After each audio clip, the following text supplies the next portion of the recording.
I can't be you any more than you can be me. Why then do so many of us reach to become the person the other seems to want us to be? We place our value on an identity that is not ours. We give energy to becoming something we are not, and some of us lose ourselves in that process. If we were to spend some time exploring our own identity, might we find beauty within it? It is a powerful thing to be able to embrace all those different parts of oneself, and to learn vulnerability, compassion, and forgiveness of self. This brings us to that moment that we start to make the beautiful shift towards self-love. It's important to realize that self-love does not happen on its own. To be able to reach that place where we hold a deep love for self, we must first go on a journey to find ourselves and be prepared to nurture our inner child back to good health. There is power in fostering love and care for oneself. People might suggest it is vain or selfish or whatever. Yet there is this conflicting message that says we can only fix or control ourselves. And so what do? Do we look within, or do we look outside of ourselves for happiness, purpose, fulfillment, and a deep understanding of who we should become?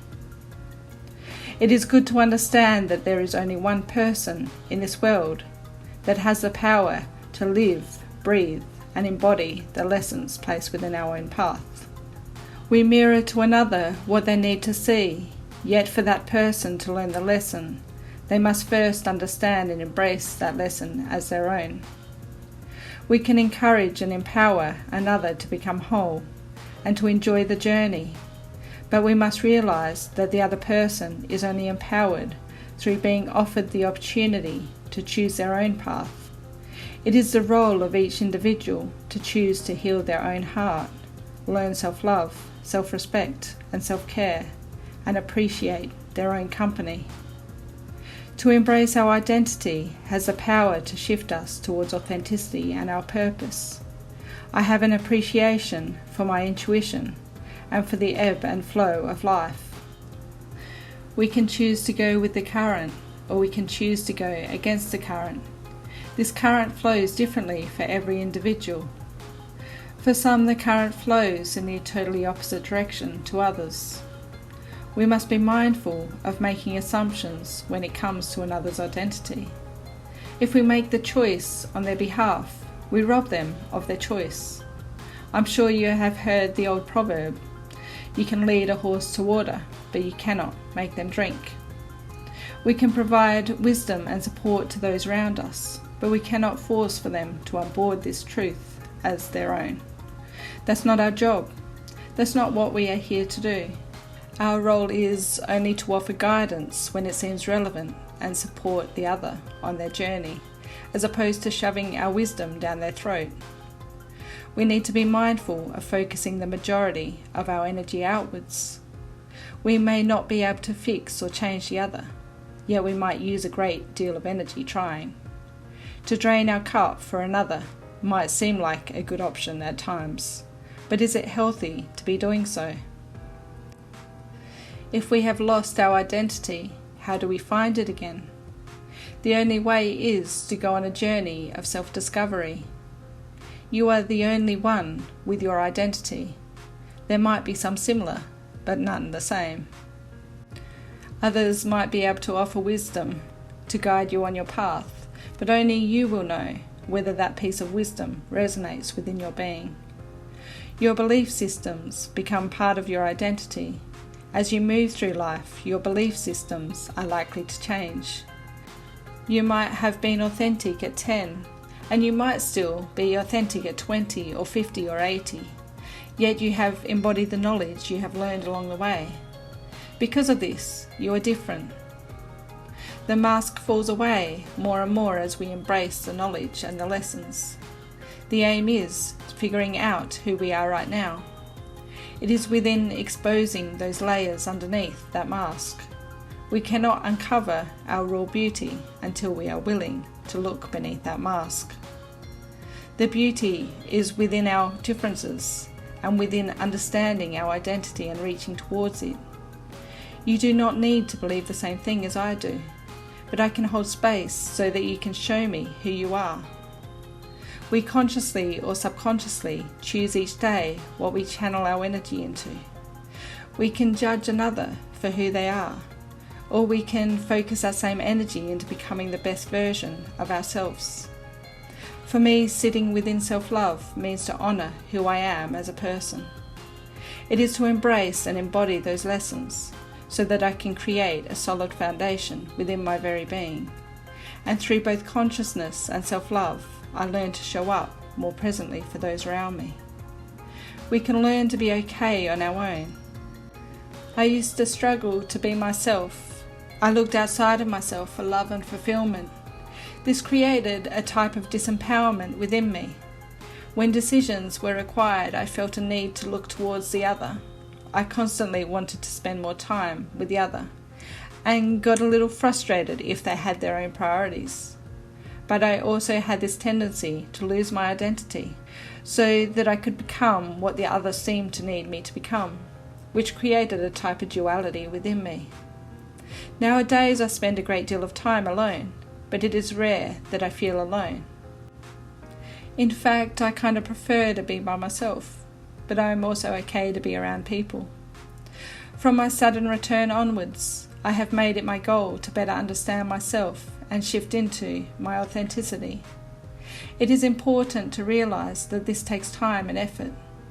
With so much conditioning, it becomes quite impossible to wake up one morning and step into that person we always wanted to become. It first becomes necessary to decondition from decades of subconscious messaging. I used the lessons that were sent by the universe to learn about myself. I learned self-love, and I learned to truly appreciate my own company. I learned to build myself up. I learned that I felt more empowered when I picked my own path. I learned that sometimes my identity is watered down by others if I allow it. I learned that I am not my thoughts and I am not my pain. To choose to go within with a view to gain a better understanding of self holds great power and beauty. We stand out when we decide to show up within our authenticity. We stand out when we become the lone wolf and need for no other. Interestingly, when we need for no other, at some point we start to show up more presently in their lives. This idea of reciprocity and abundance shifts more towards a desire for the other to show up in an authentic way. As I have become more in touch with my identity, I have also become more in touch with my own emotions. My emotions are a part of me, and to reject them is to reject a part of me. Through becoming more in touch with my emotions, I can honour them. As I have learned to integrate them with my logic, my emotions cease to be a hindrance, but instead have become a guiding force.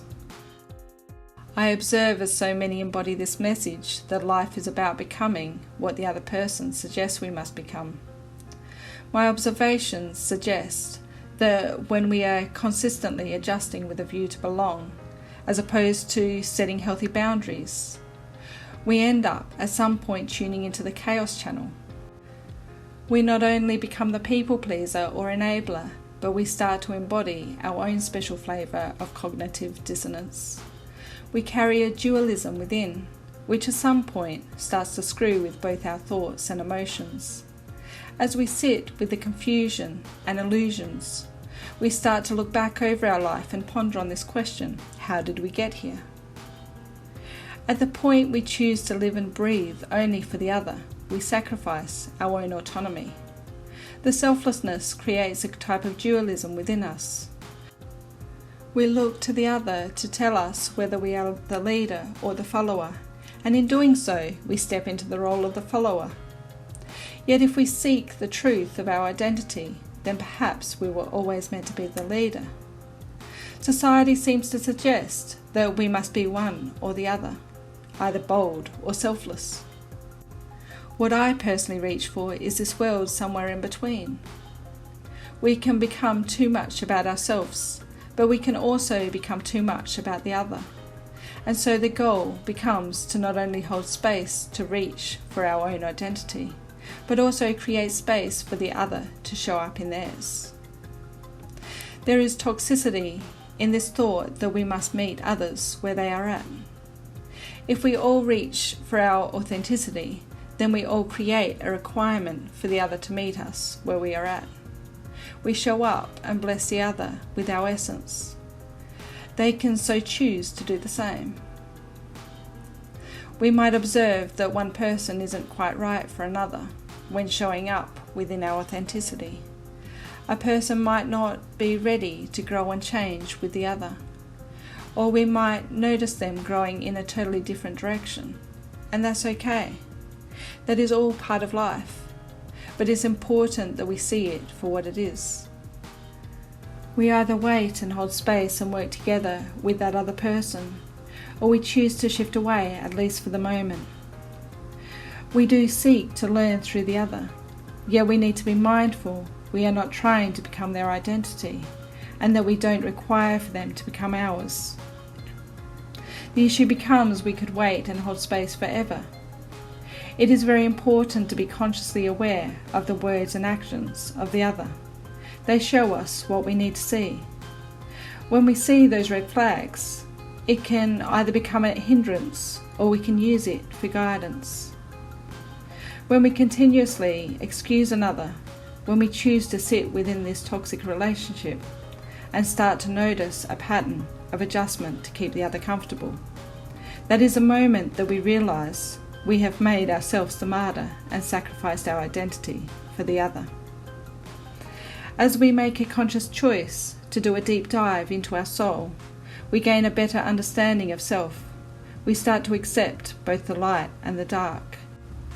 We look around us and recognize that every human being holds both the light and darkness within their being. It is part of being human, yet the fact that we hold a shadow seems to cause some confusion. It might make us feel unworthy or less than, yet our shadow can become a beautiful part of who we are. I partially learn and create through my shadow, and so I very clearly can see the blessing within my shadow. Who are we? What do we stand for?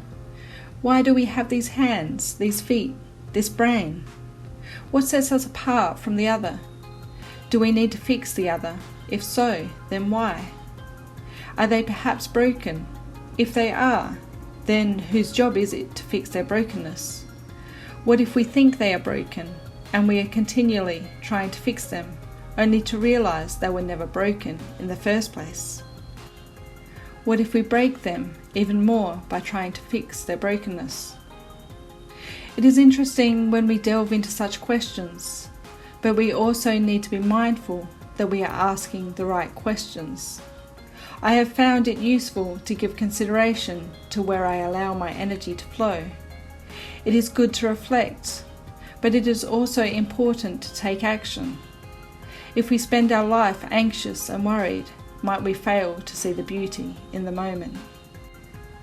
Might we perhaps ignore the beauty of life and what has or is going right, only to replace it with that which has or is going wrong?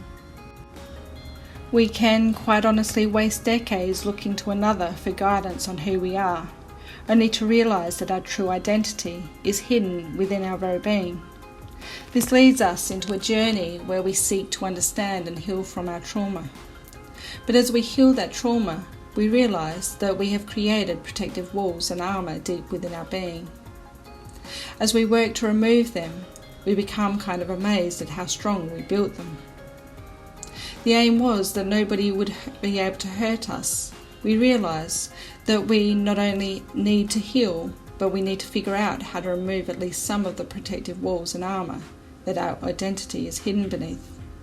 We also start to realize that subconscious patterning and addictions are present due to our pain and trauma, and we start to observe the limiting beliefs that we carry within us. Those belief systems that we hold that say we cannot do this or that or the other, but they only exist through fear.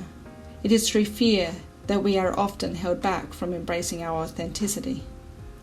The goal becomes to shift back to ourselves, who we are, how we live and breathe and show up in this world. Our identity is within us. We bless ourselves through our willingness to embrace the fool's journey that will slowly but surely uncover our inner compass. It is through observation of where our intuitions take us that we start to strip back those layers of who we are at our very core. Part of the beauty that life holds is through self-discovery. To focus on self-discovery draws our focus away from pessimism, and it shifts our focus back to who we are and what we desire from life.